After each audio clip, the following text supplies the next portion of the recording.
Ready. Alright, so this video will review the strokes and massage techniques that we took a look at briefly in foundations in the fall, and we'll add on a few things as well. So for this review, we'll use this person's forearm and upper arm and hand. So I've just taken a little bit of lotion, and our first stroke we'll use is effleurage.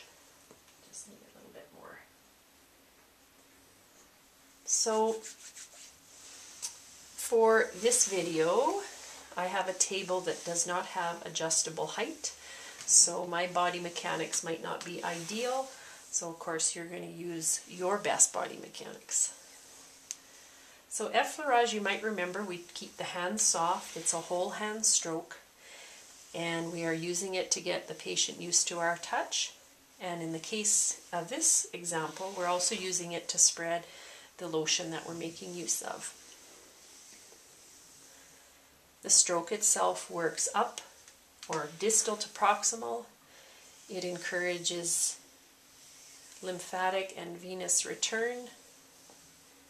And in this example, I'm trying to cover the whole arm, sort of the anterior portion medial, and the lateral portion and posterior. So that's effleurage of the whole arm. The next thing we'll move to is palmar kneading, and I think what I'll do is we'll show you palmar kneading first of all on the upper arm. So remember, kneading is a circular stroke, and the pressure is applied in part of the circle, and palmar kneading is just as it says, it uses the whole palm to apply the pressure. We'll do some on the forearm as well. So a circular movement, pressure during part of the circle on the way up, and the return stroke is just made light to get us back to where we were.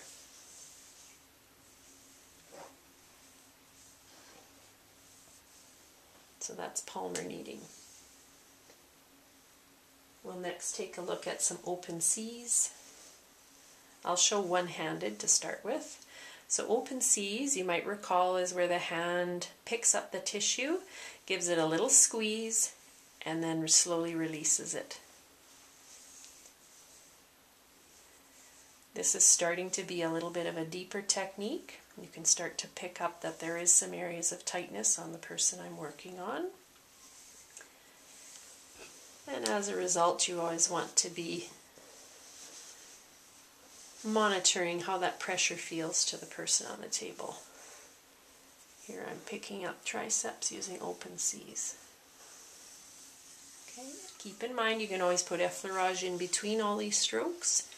That's perfectly fine. So we'll continue on with some kneading. Now I'll show you a little bit of fingertip kneading. So here I'm showing with 3 fingers.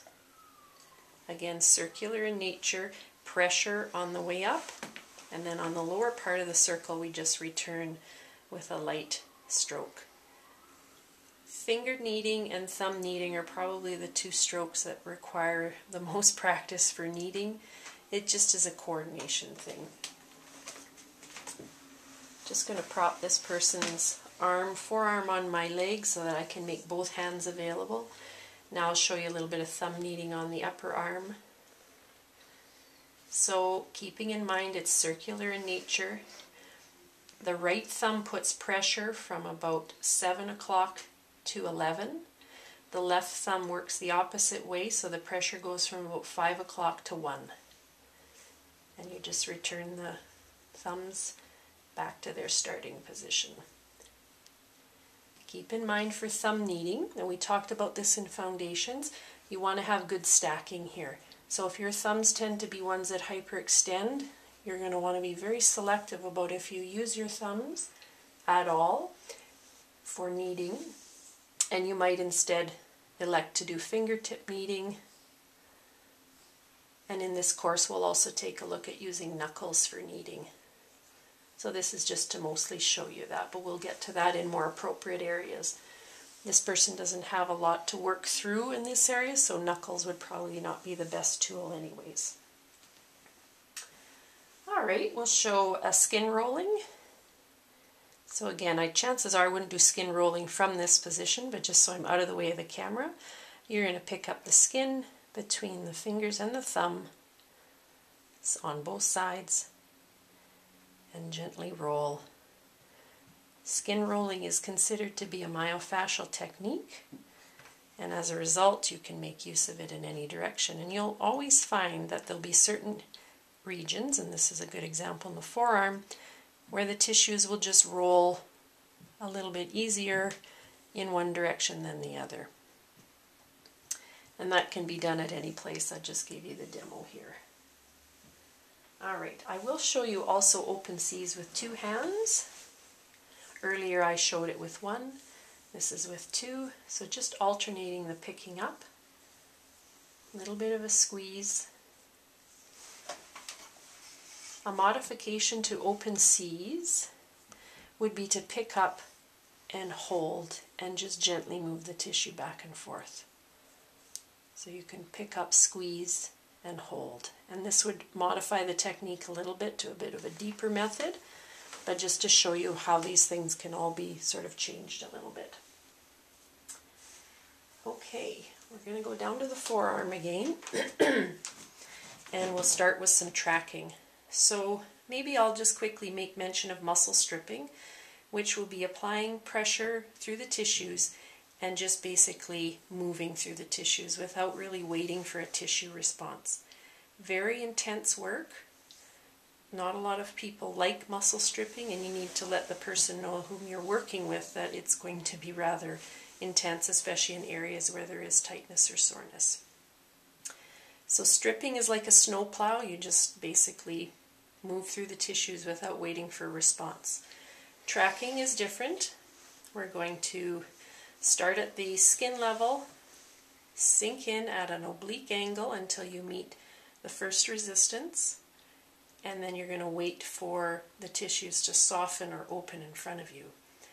It is similar to allowing your hand or foot sink into wet sand, and it is a technique that requires lots of patience and time.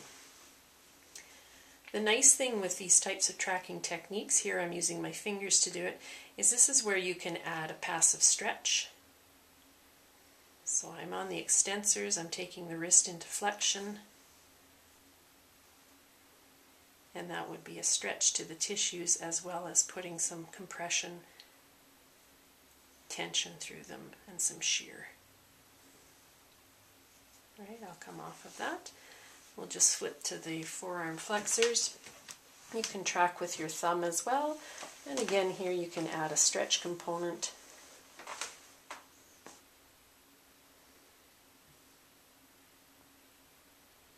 I won't bother showing the whole technique just to get the idea of what we're looking for there. And then, of course, we will take a look at the use of knuckles.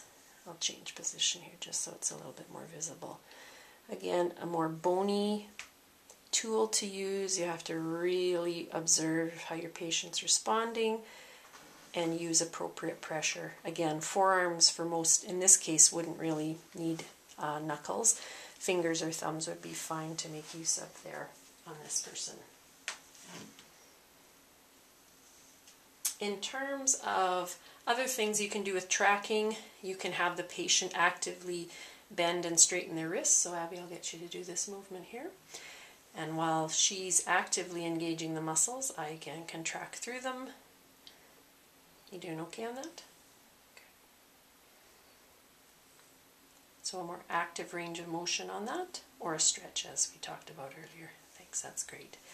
And again, always a good idea after you use any type of deeper technique to give the arm a little bit of effleurage or gentle kneading to release off that deeper work.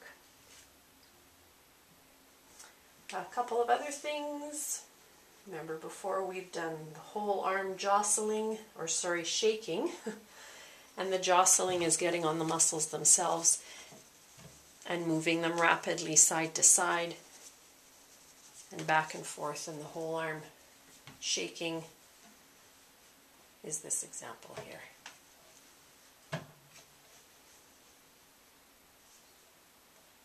Good. And that's just a little review of some of the strokes. Thanks.